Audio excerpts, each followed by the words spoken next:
Vous avez aimé la deuxième saison du Moyen-Âge dans tes oreilles? Vous avez frissonné dans le froid des cachots d'Arras et suffoqué au soleil d'Égypte? Vous avez grincé des dents au son de la scie d'Ambroise Paré et tendu la main pour caresser la fourrure des ours médiévaux?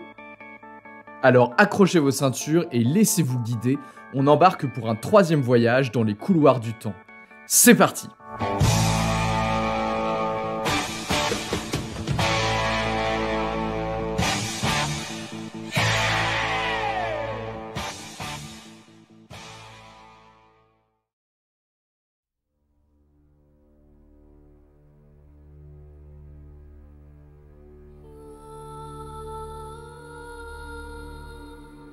Premier arrêt, 476.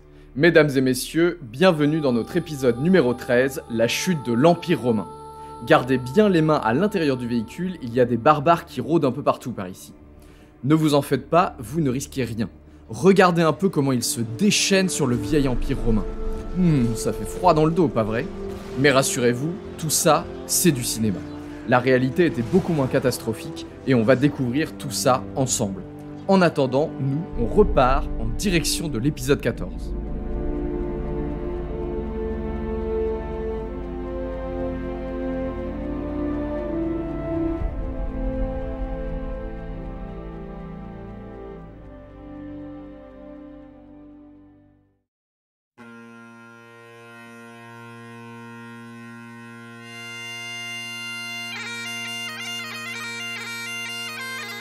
Et non, vous ne rêvez pas, nous sommes bien en Écosse. Vous sentez la fraîcheur de la brume qui couvre les lochs? Hélas, pas encore de cornemuse, nous ne sommes qu'en 1295. Un traité unique en son genre vient tout juste d'être signé entre John Balliol et Philippe le Bel pour sceller une alliance qui va perdurer pendant 3 siècles. Français et Écossais, main dans la main, vont s'unir pour défier leur rival de toujours, la puissante Angleterre et ses archers d'élite.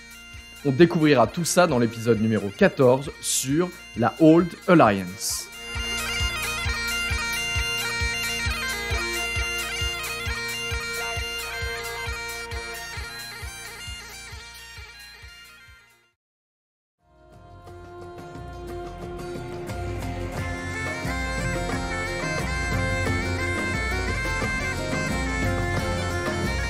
Ah bah il fait quand même meilleur ici.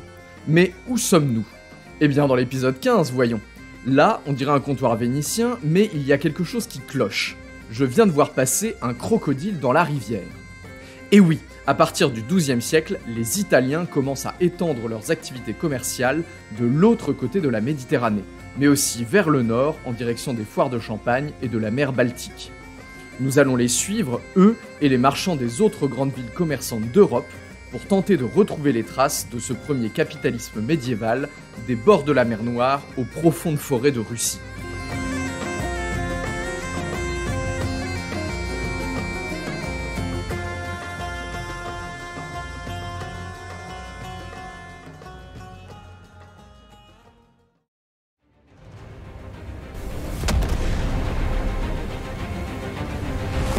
Mais c'est la guerre! Vite, mettez-vous à couvert! Nous voilà arrivés dans l'épisode numéro 16, celui où nous allons rencontrer une femme de pouvoir, Marguerite d'Autriche. Elle a dominé l'échiquier politique pendant le début de la Renaissance, et le moins qu'on puisse dire, c'est qu'il lui fallait de la poigne pour exister à côté de François Ier et de Charles Quint. Une femme à la volonté de faire, mais vous verrez qu'elle avait aussi son côté sensible. Allez, on repart pour l'épisode 17, mais restez bien à couvert, je ne veux pas qu'un boulet de coulevrine vous arrache la tête.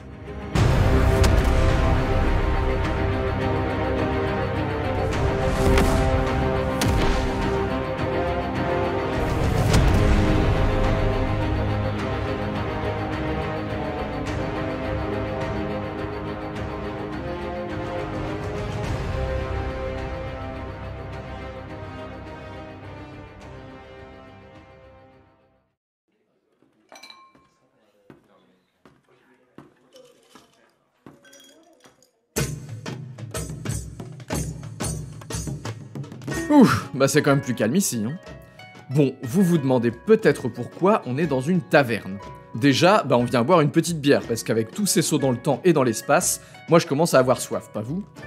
Mais surtout, c'est ici que nous allons commencer notre enquête sur les métiers médiévaux disparus.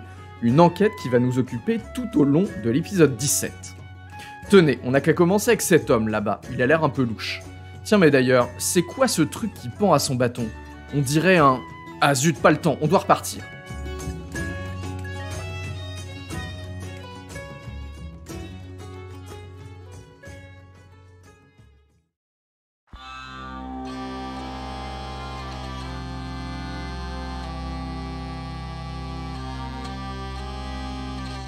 Nous venons de nous téléporter en pleine forêt. Vous serrez vos bras autour de vous dans la fraîcheur des arbres immenses qui étirent leurs cimes jusqu'au ciel. Nous sommes en pleine Saxe médiévale, quelque part à la fin du 8e siècle. Mais alors pourquoi est-ce que je vous ai amené ici? Eh bien parce que nous allons découvrir le mystérieux peuple des Saxons, ces païens qui vont bientôt voir débarquer Charlemagne et ses troupes. C'est une histoire de sang et de religion que je vais vous raconter, celle d'un peuple arraché de force à ses anciennes croyances pour intégrer l'immense empire du souverain franc.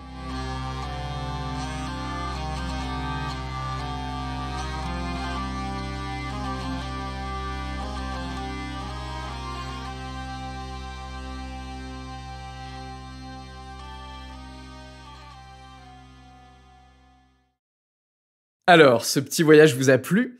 Eh bien, sachez que ce n'était qu'un avant-goût de tout ce que vous pourrez trouver dans la saison 3 à partir du mois de mars 2024. Alors restez bien à l'affût, ça commence bientôt. Si vous ne voulez rien rater, n'oubliez pas de vous abonner aux pages Instagram et Facebook du Moyen-Âge dans tes oreilles. En attendant, moi je vous dis à la prochaine!